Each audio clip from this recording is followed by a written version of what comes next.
Olá, tudo bem? Seja bem-vindo mais uma vez à continuidade do nosso curso, Seminário Teológico Básico, e nós estamos estudando Teologia Sistemática. Estamos no módulo de Teontologia. Hoje vamos iniciar o módulo 2, a aula 18. Nós já finalizamos o módulo 1 de Teontologia, lembrando o que é Teontologia. Logia vem de estudo, conhecimento, e teos, teonto, é Deus. Então é o conhecimento a respeito de Deus, o estudo a respeito de Deus que nós podemos depreender a partir da Bíblia, da Escritura Sagrada. O professor Rafael trabalhou com vocês a Teontologia parte 1, Apologética, a defesa da fé, e na Teontologia parte 2 nós vamos estudar, compreender, examinar a respeito do ser de Deus na Bíblia. O que a teologia pode nos ajudar a compreender a partir da Bíblia a respeito dos atributos de Deus, do ser de Deus, dos nomes revelados de Deus, da criação de Deus, tanto visível quanto a criação invisível. E nós vamos continuar, ou melhor, iniciar falando a respeito da doutrina da Trindade. A Santíssima Trindade, Deus em três pessoas. O dogma, a doutrina da Trindade, é um dos dogmas, uma das doutrinas fundamentais, mais importantes do cristianismo em 2000 anos de fé cristã. Existem algumas questões que são, podemos dizer, negociáveis, né? Depende da escola que você vai abordar. Por exemplo, calvinismo e arminianismo. Enquanto um enfatiza a soberania de Deus, o outro enfatiza a responsabilidade humana. É possível você ter uma posição teológica fundamentada em uma dessas duas escolas e ainda assim haver comunhão entre os diferentes. Agora, quando falamos a respeito de pilares, de princípios fundamentais, nós estamos falando de nascimento virginal, da divindade de Jesus Cristo, da ressurreição dos mortos, da inspiração da palavra de Deus e da Santíssima Trindade. Deus é um e Deus é três, o Pai, o Filho e o Espírito Santo. Por isso é importante que você compreenda a respeito dessa doutrina, desse ensinamento fundamental da Escritura Sagrada. Bom, em primeiro lugar, a doutrina da Trindade é uma verdade suprarracional. O que isso quer dizer? Ela está além do nosso intelecto, ela está além, acima da nossa capacidade de compreensão racional. A racionalidade diz que 1 mais 1 mais 1 é 3. A Bíblia diz que 1 mais 1 mais 1 é igual a 1. O Pai, o Filho e o Espírito Santo são pessoas diferentes, mas há apenas um Deus. Então, como compreender isso? Nós não vamos conseguir compreender algumas questões a partir do nosso intelecto. Por isso é supra-intelectual, supra-racional. É uma questão espiritual, uma questão revelada. Quer ver, por exemplo, outras questões semelhantes? A divindade de Jesus Cristo. Como ele é totalmente Deus e totalmente homem. Assim como ele era totalmente homem quando nasceu como um bebê, ele estava sendo sustentado pela sua mãe Maria. Precisava ser alimentado. Mas ele estava sustentando todo o universo com o seu poder. Ele é o próprio Deus.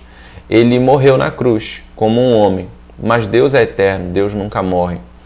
A soberania de Deus, a responsabilidade humana, a Trindade. São questões que nós não conseguimos compreender a partir do intelecto, mas a Bíblia nos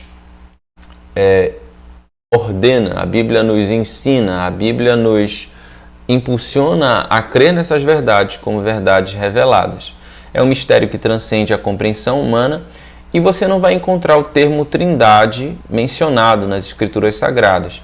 É uma formulação teológica que vai surgir ali por volta do século IV depois de Cristo, no Concílio de Nicéia, vai haver o embrião dessa formulação, mas você encontra o conceito na Bíblia.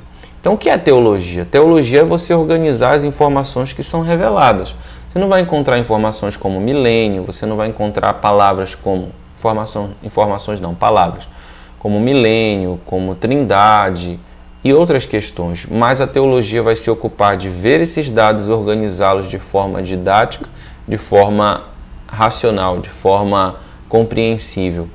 O uso da palavra trindade foi pela primeira vez registrado por Tertuliano, no final do século II depois de Cristo, e implica fundamentalmente nos pilares da fé cristã.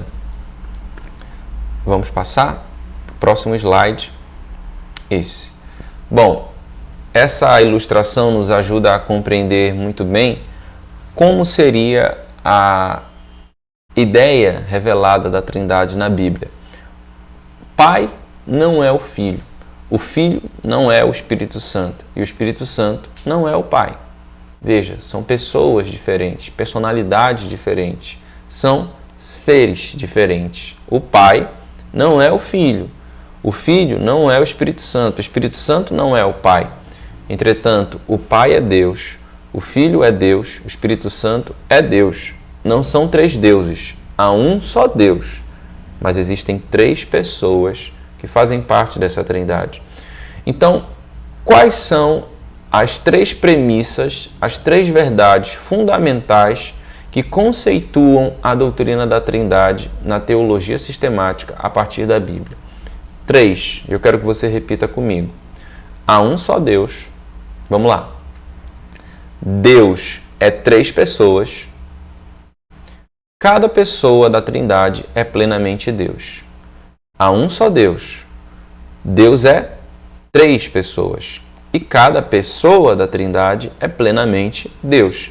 O N. Gruden vai explicar isso, que é o teólogo que nós estamos utilizando como material bibliográfico, através dessa sua menção. Deus existe eternamente como três pessoas, Pai, Filho e Espírito Santo. E cada pessoa é plenamente Deus e existe só um Deus. Então vamos examinar cada uma dessas premissas a partir dos textos bíblicos e refletir sobre elas. A primeira, há um só Deus. Isso quer dizer que nós não cremos num politeísmo. Nós não cremos na existência de vários deuses. A afirmação fundamental do Antigo Testamento e do Novo Testamento também, especialmente no Antigo, é que Deus é um. É o Shema Israel. Ouve, ó Israel. Deuteronômio capítulo 6, versículo 4 ao 5 diz: Ouve, ó Israel, o Senhor nosso Deus é um. Ou o Senhor nosso Deus é o único Senhor.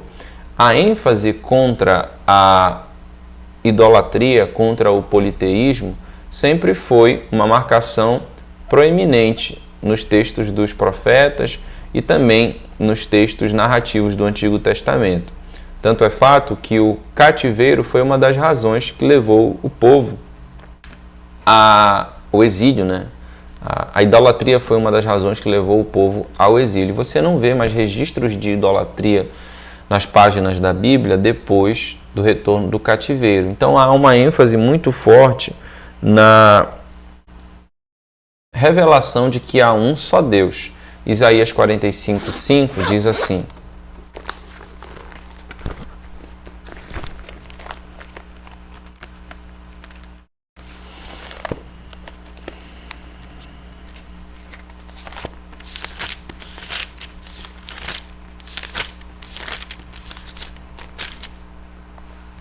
Eu sou o Senhor, e não há outro. Fora de mim não há Deus. Não há vários deuses na Trindade. Há um só Deus. E esse Deus subsiste em três pessoas. O Novo Testamento também vai afirmar isso, não somente o Antigo Testamento. Romanos capítulo 3, versículo 30.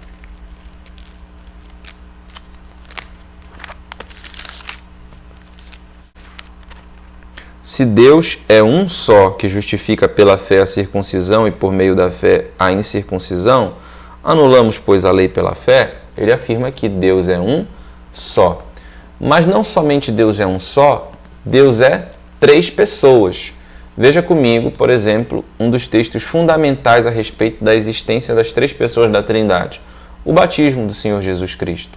O Filho desce às águas, o Espírito Santo vem em forma de pomba e o Pai fala dos céus. Esse é meu Filho amado. As três pessoas da Trindade agindo de forma simultânea, concomitante, para manifestar-se como a revelação de um só Deus em três pessoas. A grande comissão, texto de Mateus capítulo 28, versículo 19, diz: Ide por todo o mundo, pregando o evangelho a toda criatura, ensinando-vos todas as coisas que vos tenho dito, batizando-os em nome do Pai, do Filho e do Espírito Santo. Então veja, há 3 pessoas que são mencionadas aqui: o Pai, o Filho e o Espírito Santo. Alguns podem argumentar, são manifestações, como houve essa tentativa de argumentação desde o primeiro século. Nós vamos ver aqui, é chamado de monarquianismo. São manifestações de um só Deus. Se manifestou como Pai, se manifestou como Filho, se manifestou como Espírito Santo. Bom, se são manifestações e não a existência de 3 pessoas, por que mencionar 3 pessoas? O nome do Pai, do Filho e do Espírito Santo. Se Deus sempre se manifestou de muitas formas na Bíblia, por que não mencionar todas as manifestações dele? Já se manifestou como um anjo do Senhor. No episódio de Gideão, no episódio do sacrifício de Isaac, Abraão. Em nome do Pai, do Filho, do anjo do Senhor, da sarça ardente, de todas as manifestações de Deus. Não, há uma ênfase sobre uma revelação de 3 pessoas. Quem? O Pai, o Filho e o Espírito Santo. Manifestações são casuais, manifestações são momentâneas, mas pessoas são eternas e por isso elas são mencionadas. O Pai existe, o Filho existe e o Espírito Santo existe. Eles são independentes e são um único Deus. Essa é a razão pela qual vários textos do Novo Testamento vão mencionar o Pai, Filho e Espírito Santo, porque não são manifestações, são a revelação de 3 pessoas que fazem parte da Trindade. O Pai, Deus, perdão. Vemos também 1 Pedro, capítulo 1, versículo 2. 1 Pedro, capítulo 1, versículo 2.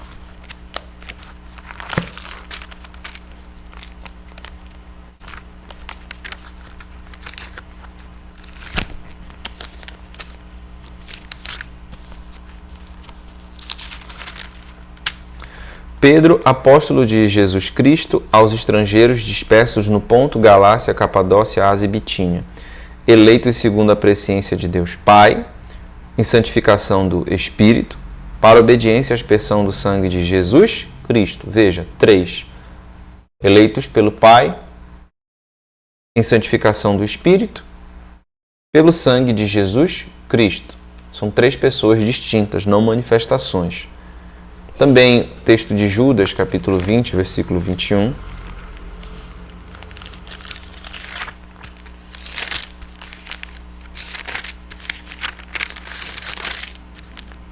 Judas 20, 21.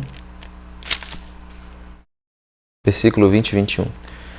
Mas vós, amados, edificando-vos a vós mesmos sobre a vossa santíssima fé, orando no Espírito Santo, conservai-vos a vós mesmos na caridade de Deus, esperando a misericórdia do nosso Senhor Jesus Cristo. Então, ore no Espírito Santo, aguardando em Deus, que é o Pai, e esperando a misericórdia do nosso Senhor Jesus Cristo, que é o Filho. Pai, Filho e Espírito Santo, sendo mencionados de forma distinta aqui. Lembra, por exemplo, quando na criação é dito, façamos um homem à nossa imagem e semelhança. Por que esse plural? Alguns vão dizer, ele estava falando com os anjos. Os anjos não criaram ninguém, Deus criou o homem do pó da terra. Desçamos para ver se a oração de Sodoma e Gomorra corresponde. Enfim, sempre que Deus ele se menciona no plural. E os textos da Trindade vão ser uma revelação posterior que vão trazer luz a essas menções no plural que não são clarificadas ainda no Antigo Testamento, mas a partir do Novo Testamento elas são reveladas a nós como Deus, como 3 pessoas. Bom, então há um só Deus, ouve, ó Israel, Deus é 3, lembra do texto do batismo, da grande comissão, de todas as menções da Trindade no Novo Testamento e também no Antigo. E cada pessoa da Trindade é plenamente Deus. Significa que o Pai, ele é Deus, mas o Filho é Deus também. E o Espírito Santo é Deus. O Espírito Santo não é uma força, Jesus não é uma criatura, que são inferiores ao Pai. Não, o Espírito Santo e o Filho, ambos são pessoas distintas do Pai, mas também são Deus. Há um só Deus. O Pai é Deus, isso é mencionado desde o primeiro versículo da Bíblia. E o Filho é Deus. Veja comigo João capítulo 1, versículo 1. No princípio era o Verbo estava com Deus e o Verbo era Deus. O Filho estava eternamente com o Pai, na eternidade passada, e ele já era Deus. Lá em Tito, capítulo 2, versículo 13, Jesus é chamado de o grande Deus. Tito, capítulo 2, versículo 13. Aguardando a bem-aventurada esperança e o aparecimento da glória do grande Deus e nosso Senhor Jesus Cristo. Também Hebreus capítulo 1, versículo 8. Veja lá.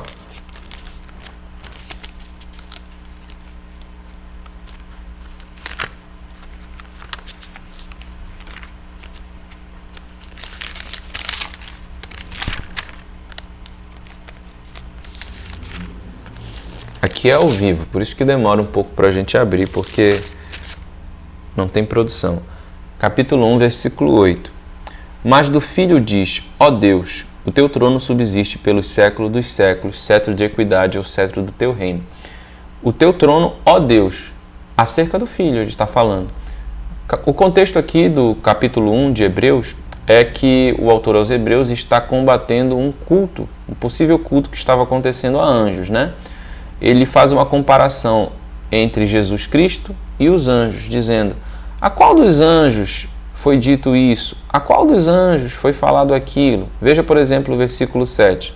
E quanto aos anjos diz: o que de seus anjos faz ventos e de seus ministros labareda de fogo. 8. Mas do Filho diz: o teu trono, ó Deus, é para todo sempre. Então, ele mostra uma comparação entre os anjos e Jesus, e mostra que Jesus é superior aos anjos. Depois ele vai fazer essa comparação entre Jesus e Moisés. Vai mostrar que Jesus é superior a Moisés. Ele está querendo dizer que a nova aliança é superior à antiga aliança. E ele usa inclusive o termo caducou, a caducidade da lei. Então, ele é chamado aqui de Deus quando é comparado aos anjos no capítulo 1. Pois bem, mencionamos João, mencionamos Hebreus, e lá em Romanos capítulo 9, versículo 5 também, Paulo chama Jesus de Deus. Romanos capítulo 9, veja comigo.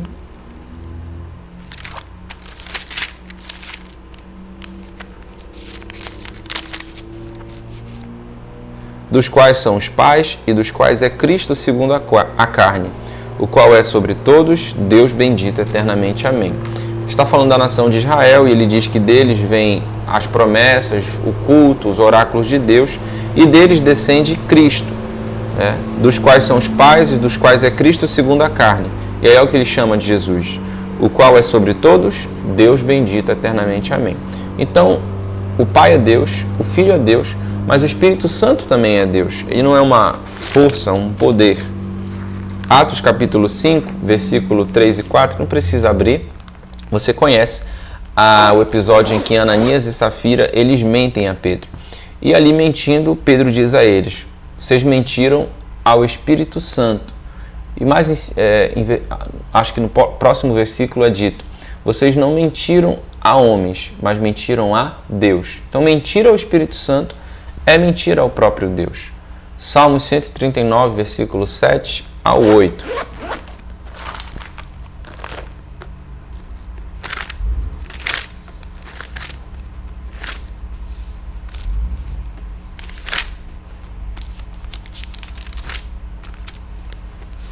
Para onde me irei do teu espírito? Para onde fugirei da tua face? Subir aos céus, tu estás. Se fizer no céu a minha cama, eis que tu estás lá também. Se tomar as asas da alva e se habitar nas extremidades do mar, até ali a tua mão me guiará, a tua mão direita me susterá. Então, o Espírito Santo possui onipresença, um atributo exclusivo da divindade, de Deus. Ele também possui onisciência. 1 Coríntios capítulo 2, versículo 10. 1 Coríntios 2, 10.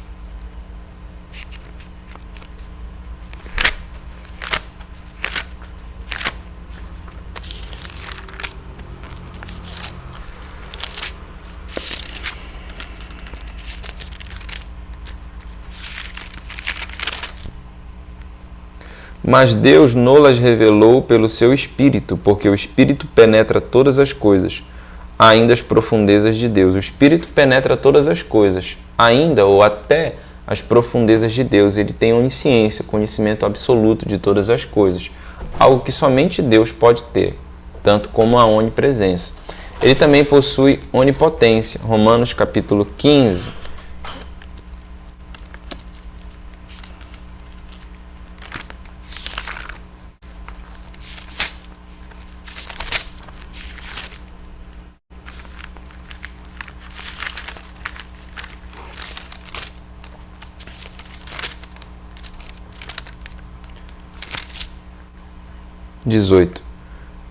Porque não ousaria dizer coisa alguma que Cristo por mim não tenha feito, para a obediência dos gentios por palavra e por obras, pelo poder dos sinais e prodígios, na virtude do Espírito Santo. Pelo poder de sinais e prodígios. São produzidos por quem? Pelo Espírito Santo. Jesus operava poderes, milagres, pelo poder do Espírito Santo, pelo seu poder, mas também pelo poder do Espírito Santo. Os apóstolos, eles operavam milagres pelo poder de quem? Pelo poder do Espírito Santo. Os milagres que são realizados ainda no dia de hoje são realizados através do Espírito Santo. Então, o Espírito Santo possui onipotência, onipresença, onisciência, ele é chamado de Deus no Novo Testamento, e cada uma dessas pessoas faz parte da Trindade. Então, recordando as três verdades fundamentais da Trindade. Deus é um, ouve, ó Israel, há um só Deus. Deus é três, batismo, grande comissão, vários textos que foram mencionados, e cada pessoa da Trindade é Deus. Não basta existirem três, é preciso que seja mostrado na Bíblia que são Deus, né? São Deus, é estranho dizer isso, mas é o que faz sentido biblicamente. O Pai é Deus, o Espírito Santo é Deus e o Filho é Deus. Bom, trazendo agora para o âmbito histórico. Ao longo da história da igreja, surgiram tentativas de conciliar a realidade entre o Espírito Santo, Pai e o Filho, dentro do conceito do monoteísmo. Por quê? A gente precisa lembrar que os primeiros cristãos são judeus. Então, algo que é muito caro para eles é o monoteísmo. Foram levados para o cativeiro, foram dominados por persas, foram dominados por assírios, foram dominados por gregos, foram dominados por romanos, foram castigados diversas vezes por causa da idolatria. Então, é muito caro o princípio do monoteísmo para o judeu do primeiro século. Então, ele passa a crer em Jesus Cristo e compreender que ele é o enviado, o Messias, e até mesmo é o próprio Deus. Como conciliar isso sem cair num politeísmo, né? Na existência de mais de um Deus? Jesus, o Espírito Santo e o Pai. E houveram algumas tentativas que a gente precisa entender dentro do seu contexto, mas que acabaram sendo condenadas como heresia. Uma delas é o monarquianismo. Ali por volta do século III depois de Cristo.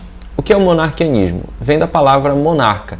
Há um só monarca que governa o universo, que é Deus. Então ele nega essa diversidade, tá? Nega a diversidade de pessoas da Trindade. Para eles existe somente um monarca absoluto, e esse monarca, que é Deus, ele se manifestou. É muito importante para eles essa palavra manifestação. Se manifestou como Pai, se manifestou como Filho e como Espírito Santo, na criação como Pai, na redenção como Filho e na era da igreja como Espírito Santo. Mas é a mesma pessoa. Não são pessoas distintas que existiam lá desde a eternidade, o Pai, Filho e Espírito Santo. Então, uma analogia, imagina, eu sou o Lucas, tá? Mas dos 0 a 10 anos, eu me identifico, para usar um conceito, né, moderno, como João. Dos 10 aos 20 anos, eu sempre me identifiquei como Tiago. E dos 20 aos 30 anos, eu sempre me identifiquei como Francisco. Mas eu sou uma única pessoa. Eu sou o Lucas, que me identifiquei no momento como João, como Tiago, como Francisco. Não deixei de ser o Lucas. Eu apenas mudei de nome, dependendo da circunstância que era conveniente. Essa é a compreensão contrária à Trindade.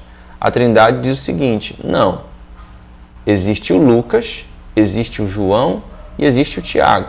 São três pessoas diferentes. E esses três, eles formam um, que é Deus, né? Perdão. Pai, Filho e Espírito Santo formam um, que é Deus. No meu caso aqui, o Lucas, o João e o Tiago formam uma única pessoa. Para o monarquianismo, não. Há uma só pessoa que se apresentou como Lucas, como João e como Tiago. Essa não é a revelação dada na Escritura Sagrada, não são manifestações. Lembra? O batismo, o Pai aparece, o Filho aparece, o Espírito Santo aparece ao mesmo tempo. Nas menções que existem dos apóstolos, de Jesus, batizando em nome do Pai, do Filho e do Espírito Santo. Para que mencionar três manifestações? Batizando em nome de Deus. Para que mencionar manifestações? Mas como não são manifestações, são pessoas, as três pessoas são mencionadas ali. Então, há uma negação da diversidade para afirmar a unidade. Também é chamada de sabelianismo, porque ela foi propagada por Sabélio da Líbia. Então, monarquianismo, sabelianismo é a mesma coisa. Aconteceu ali por volta do século II, século III depois de Cristo e acabou sendo condenada como heresia. Esse monarquianismo também teve uma fórmula posterior, um neomonarquianismo que é chamado de adocionista ou dinâmico. Por quê? Nesse monarquianismo, Jesus ele foi adotado pelo Pai no ato do seu batismo. Era um homem de virtude, mas era um homem comum. E quando ele foi adotado, ele foi dinamizado. Por isso que é dinâmico, recebeu um poder, um dínamos, um poder, termo grego, né? É a concepção de que Jesus viveu como homem comum até seu batismo, quando Deus o adotou como filho, conferindo-lhe poderes. Mas há um só monarca e Jesus foi apenas adotado como filho. Bom, a outra controvérsia histórica a respeito da Trindade é mais recente. Estamos falando aqui de século XX, mais ou menos. É o unicismo. Talvez você já tenha ouvido falar. O unicismo é o contrário exato da Trindade e é exatamente o monarquianismo, tá? O unicismo é filho do monarquianismo, só que com outro nome. Quais são as diferenças entre o monarquianismo e o unicismo? Bom, a diferença fundamental é que para o unicismo, o monarca é Jesus. Então sempre foi Jesus. Perdão, só um momento.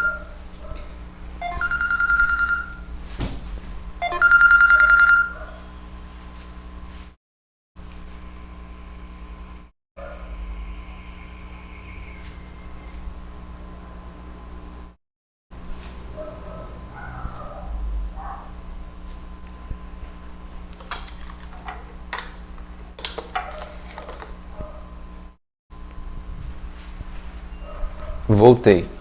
Então, o monarca sempre foi Jesus. Jesus era o Pai, Jesus era o Filho e Jesus era o Espírito Santo. São manifestações de Jesus, manifestações de um único monarca. Inclusive, um grande representante do unicismo no Brasil afirmou que quem morreu na cruz não foi Jesus, o Filho. Quem morreu na cruz foi o Espírito Santo. Então, veja. É uma distorção da Trindade. Ela é representada no Brasil hoje pela Pentecostal Unida do Brasil, Igreja Voz da Verdade e outras. Surgiu ali nos Estados Unidos em volta de 1913 e é uma forma de modalismo, monarquianismo, né? Em que Jesus totaliza a divindade, mas manifestou-se de três formas distintas. Bom, a outra heresia a respeito da Trindade foi o arianismo. Essa aqui foi a que mais causou problemas ou controvérsias, tumulto na época do cristianismo primitivo. Dizem alguns historiadores que na época do século IV depois de Cristo se conversava, você não podia ir na feira sem que lhe perguntasse: então, Jesus é Deus ou não é? Era a conversa do momento, né? Hoje você anda na feira, vão estar falando do Big Brother. A conversa no Império Romano naquela época era um assunto teológico, né? Tamanha a dimensão do que foi lançado. Tanto é que, por causa da doutrina ou da heresia melhor dizendo, do arianismo, é que foi convocado o Concílio de Nicéia. O que Ário dizia? Ário era um bispo de Alexandria, um presbítero, na verdade, de Alexandria, e ele estava dizendo que o filho ele era uma criatura do pai. Então Jesus ele foi criado em determinado momento da história e ele era inferior ao pai, ele não era da mesma substância, da mesma essência, da mesma ousia, para usar o termo técnico, do pai. Ele era inferior, advém da doutrina de Ário, bispo de Alexandria, presbítero, corrigindo, cujas opiniões foram condenadas no Concílio de Nicéia em 325. E por causa disso, o imperador Constantino convocou o Concílio de Nicéia. O que é um concílio? Concílio é uma reunião dos principais representantes da igreja no mundo. Então, a igreja da Ásia, a igreja da África, a igreja da Europa, naquele momento, foi convocada para discutir a respeito da heresia que Ário estava levantando. Jesus, o Filho, é inferior ao Pai ou ele é como o Pai? Ele é Deus. E é aí no Concílio de Nicéia, por causa de um problema levantado por Ário, que Deus vai conduzir a história de modo soberano para revelar aos pais apostólicos que a forma correta de compreender a doutrina bíblica é a partir da Trindade. Só pode ser a partir da Trindade. Ora, Jesus é Deus, mas ele não é igual ao Pai. O Espírito Santo é Deus, mas ele não é igual ao Filho nem ao Pai. E o Pai também é Deus. Outra heresia que surgiu no berço da igreja foi o subordinacionismo. Subordinacionismo vem de subordinação. Para eles, é muito parecido com o arianismo.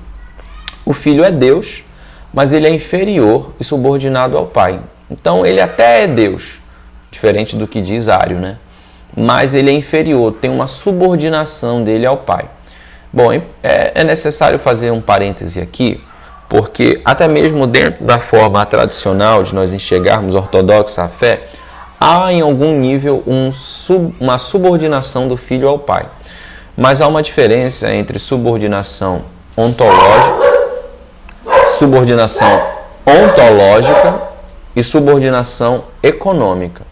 O que é ontológico? Aquilo que é uma ontologia. Ontológico é o que diz respeito à essência, à eternidade, desde o momento da criação. Então, ontologicamente, eu sou um ser humano, vamos colocar assim, criado pela minha mãe, mas passou-se o tempo. Eu não sei se esse exemplo seria ideal, mas o que eu quero dizer é que ontologicamente diz respeito à essência do ser, à essência. E economicamente diz respeito à função, à tarefa, à organização. Então, ontologicamente, na eternidade, o Pai, o Filho e o Espírito Santo são iguais, não há subordinação, há o mesmo nível de poder e de dignidade. Mas economicamente, há funções diferentes. Essa palavra economia ela é tirada do contexto grego, em que havia dentro do contexto doméstico uma economia. Por exemplo, o pai saía para trabalhar e ele tinha uma função. A esposa cuidava do lar e das crianças. Era a economia, a organização do lar. Então, ontologicamente, há igualdade entre as três pessoas da Trindade. Mas economicamente, há em algum momento uma subordinação. Por quê? O pai enviou ao filho para morrer na cruz pelos nossos pecados. Então ele se subordinou à vontade do Pai. Bem como o Filho enviou o Espírito Santo para abençoar e para capacitar e qualificar a igreja através dos dons, através do poder, através do convencimento do pecado, através da unção para propagação do Evangelho. Então, veja, há uma economia, funções diferentes. Nesse sentido, há uma subordinação. Mas, na essência, ontologicamente, não há uma subordinação. É por isso que o subordinacionismo estava errado. Unitarismo. Unitarismo é a doutrina das testemunhas de Jeová, que para eles o Filho é uma criação do Pai, é igual ao arianismo, não é Deus. E o Espírito Santo é uma força do Pai, eles chamam de força ativa. É a visão das testemunhas de Jeová. Então, você vai encontrar essas informações no site deles. Jesus é até o Salvador, o Messias, mas não é Deus. E por isso é impossível nós termos comunhão de fé com esse tipo de doutrina. Bom, nós vimos então o monarquianismo, vimos o arianismo, vimos o subordinacionismo e vimos o unitarismo. E apontamos aqui a partir dos textos bíblicos, a partir da história, desde o Concílio de Nicéia, que a forma ortodoxa tradicional e como nós compreendemos a revelação de Deus é a partir de um Deus trinitário, a partir da Trindade, Pai, Filho e Espírito Santo. Deus é um, Deus é três e cada pessoa da Trindade é Deus. E aí você vai ter a formulação do Credo de Nicéia em 325.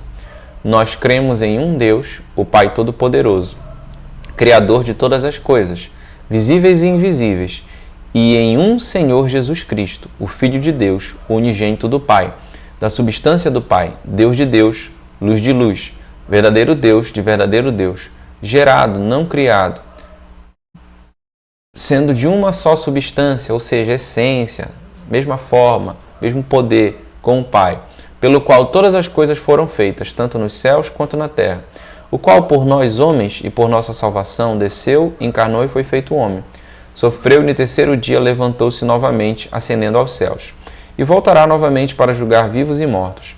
E nós cremos no Espírito Santo, e quem quer que seja que disser que houve um tempo em que o Filho de Deus não era, ou que antes de ser gerado ele não era, ou seja, não surgiu no momento da história, ele é eterno, ou que ele foi feito de coisas que ele não era, ou que ele era de diferente substância ou essência do Pai, ou que ele é uma criatura ou sujeito a mudança ou conversão, todos que dizem assim a Igreja Católica Apostólica o anatematiza, ou seja, amaldiçoa. Há aqui a formulação da igualdade entre o Pai e o Filho como um único Deus. O embrião da Trindade e o Espírito Santo é mencionado. Quando o Espírito Santo é considerado também a partir dos pais apostólicos como o próprio Deus, a partir do Concílio de Constantinopla, que foi 50 anos depois, mais ou menos. Credo niceno-constantinopolitano, houve uma correção, ou melhor, uma adição de algumas informações aqui da revelação que Deus foi dando ao longo dos tempos para esses pais da igreja, né? E aqui é mencionado também no Espírito Santo, onde é dito: creio no Espírito Santo, Senhor que dá vida e procede do Pai e do Filho, e com o Pai e o Filho é adorado e glorificado. Amém? Então, ficamos por aqui a respeito da doutrina da Trindade. Eu quero finalizar aqui com o credo de Atanásio. Atanásio foi um dos pais da igreja também, ele é chamado de o pai da ortodoxia. A fé católica é esta, que adoramos um só Deus em Trindade, e Trindade em unidade, sem confundir as pessoas, nem dividir a essência, pois existe a pessoa do Pai, outra do Filho e outra do Espírito Santo. Do Espírito Santo, existe a pessoa do Pai, outra do Filho e outra do Espírito Santo, mas a divindade do Pai, do Filho e do Espírito Santo é uma só. Igual é a glória, a majestade coeterna, assim como o Pai é o Filho e também o Espírito Santo. Muito claro, não é? Muito obrigado. Até a nossa aula 19, onde nós vamos estudar os nomes de Deus.